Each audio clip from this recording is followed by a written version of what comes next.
The Lebang Road Equipment Blessing Ceremony that took place on the 15th of February 2025 in Fontaine was a historic event.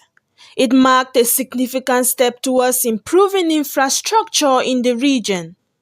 During the ceremony, the chairperson of the project committee, Dr. Joe Fortuncha, requested Lebang citizens residing in Lebang to assist in gathering stones and sand.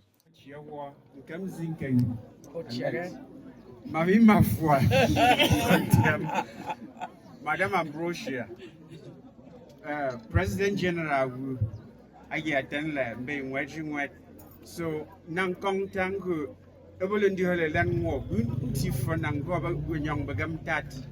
So Duhalan war about Zang, Gumbong Kong Tap Wallafu. But you must each other. As you have evidence pay, so na center we need to read all along board the man's being because a long sembang a chat along with quite motor concrete so we nan fat lost cement who ma read ma sang a lobo zungwe zele motor over talk in a lung we took qualify and cap non sure bo sente in the fall of fur as song be but to community work, go nyok to be na have a gun mansa. A motto after they were don't go ball if you want a ball. Mabenya, Bo Sente, I in a way you will be treated. I will over. The LECUDO USA CEO Emeritus, Mr. Terence Atem, also announced the organization's intention to purchase a pickup truck for the project. A Hilux, 4-wheel drive. From LECUDO USA. So,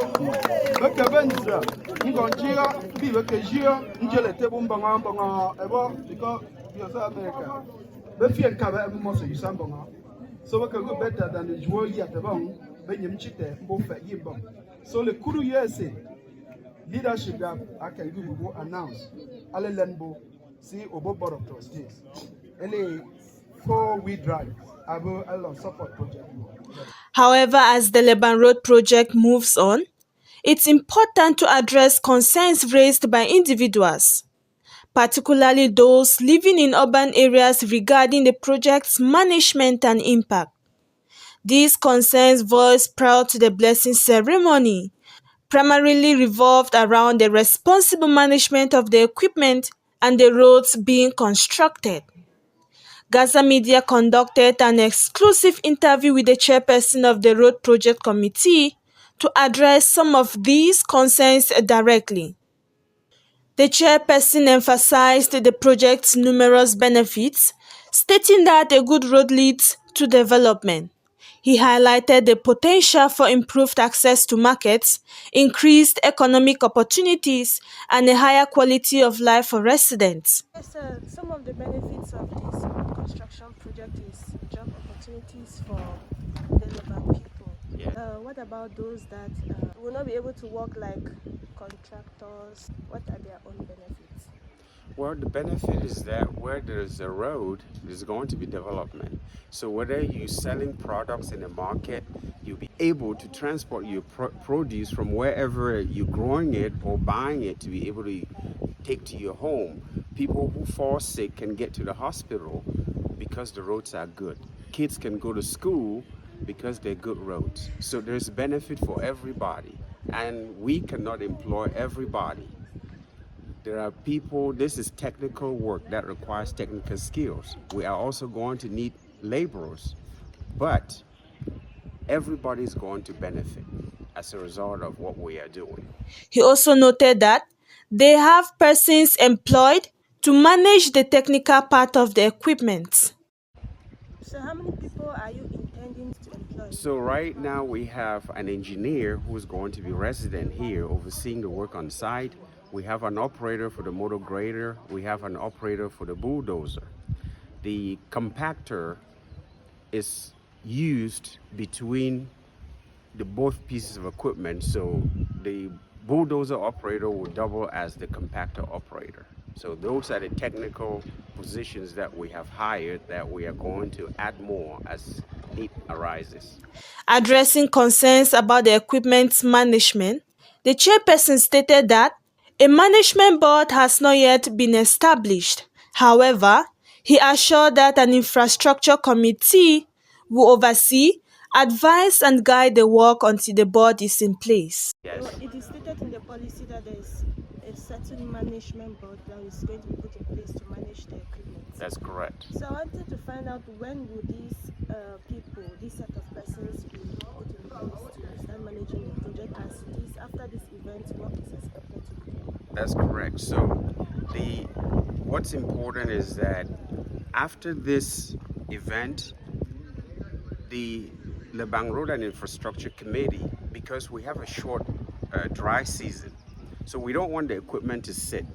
The management board is still being vetted. The policy has to go out there, and we invite the entire Lebang community to give their input. So in the meantime, the Road and Infrastructure Committee will continue to advise and guide the work just like we did the last season, so that work can continue. By the time we vet and recruit all the members of the management team, we can't park the equipment waiting for that. So we are going to keep working until such a time when all the members are seated, then they'll take over and continue the work. Regarding the possibility of road construction impacting homes and property, the chairperson stated that while the community may need to make some sacrifices for the common good, the project would avoid seizing people's plots.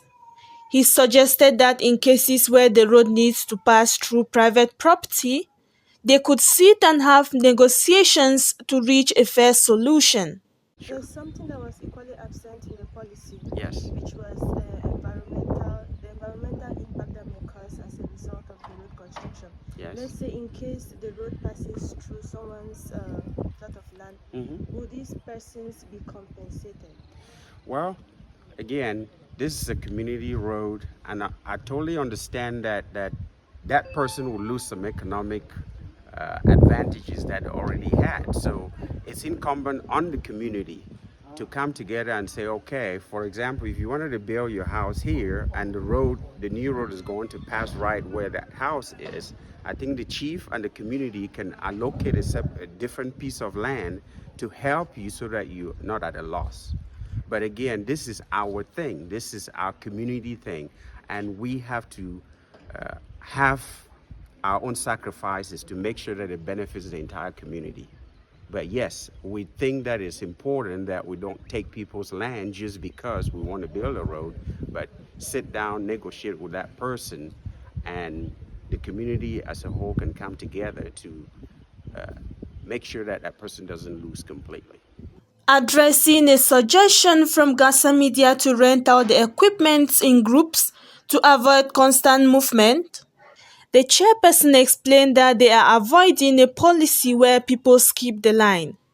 They are working on a first-come, first-served basis to avoid people feeling that they have been cheated. In the policy, it stated that before you rent the equipment, Yes. there's a certain procedure that has to be followed. That's There's a suggestion that I made in my summary, which was that to avoid the constant movement of people coming to hire the equipment, which might lead to damage, I suggested that maybe they could rent the equipment in groups. So what can you say about this? Yes, we will. I'm not going to delve into the details of what the management board will do when it's time for people to rent equipment. But yes, it makes sense to avoid, because the roads and moving the equipment from place to place costs money and time and the wear and tear on the equipment. It'll make sense to keep the equipment in one geographic area and try to tackle all the projects in that area if possible. But also realize that this is on a first come, first served basis. There are many criteria that we have to follow to rent this equipment. If we're talking about a road, digging a road, even a community, for example, says that they want to rent the equipment to go dig the road going to Nje. then it's incumbent on the NJA people, when the application comes in, if they check all the boxes and we rent the equipment up there, while the equipment is in JA, once it's done with JA, if somebody up there in that area needs the equipment, they can then rent. But again, it depends. It's on a first come, first serve basis. We can't have a policy where people are skipping the line because I know this person or I don't know that person. And we want it to be fair.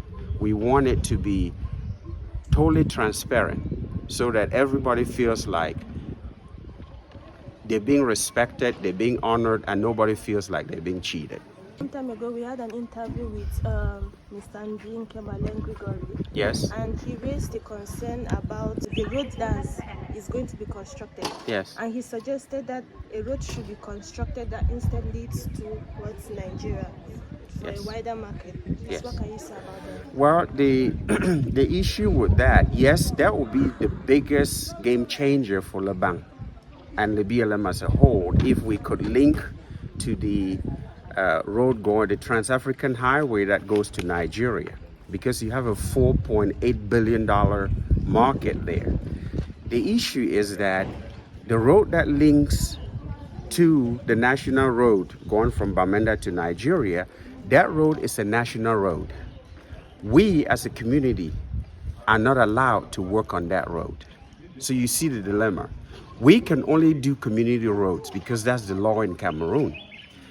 The government has to do the national roads. And this road from Changtru, Alo, down to Menji, going down all the way to the Trans-African Highway is a national road, which is outside the purview of our community or LECUDO. We are not permitted to work on those roads. The Lebang Road Equipment Pool Policy revealed that LECUDO is uncoordinated. The LECUDO USA CEO Emeritus, who conceived and coordinated the Lebang Road Equipment Project, addressed this concern. He acknowledged organizational challenges, but emphasized that their shared unity has filled the gap and that no one can stop or sabotage the project. He added that no matter where people are, they can do a lot to develop a place. The policy we received, it was stated there that LECUDO is not coordinated. We want to find out if that is true. You know, I would rather prefer to focus on this project because one of the things that we're trying to do, if somebody tells you that I can speak for LECUDO United States, because LECUDO United States is a big LECUDO group. We make things happen.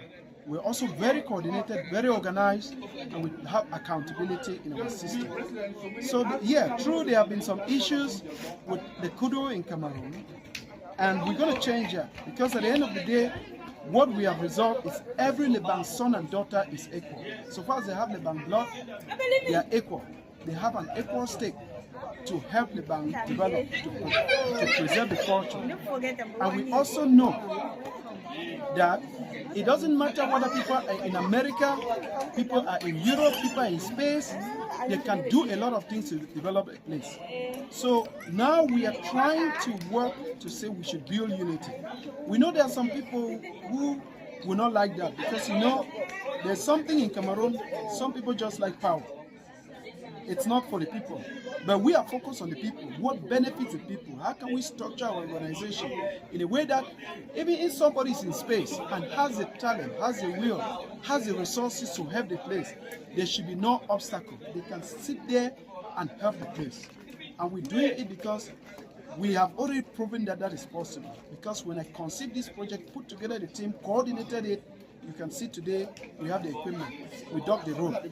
We sat in America and we coordinated with the people in Cameroon and in the village, and we got things done. That is how we build unity. And we're believing that truly there are some issues in terms of coordination. Like, we think that we came as LECUDO USA, LECUDO Europe, LECUDO Canada, LECUDO UK, United Kingdom. We came in and filled those gaps. And prevented that an uncoordinated system not to break the barriers of what we're trying to do. The Lebang Road project presents a significant opportunity for positive change in Fontem. By acknowledging and addressing these concerns as highlighted by the chairperson and CEO Emeritus, the project leadership can build trust, ensure responsible management, and create a road that truly benefits the entire community. Reporting for Gasa Media, I am Safe Mary.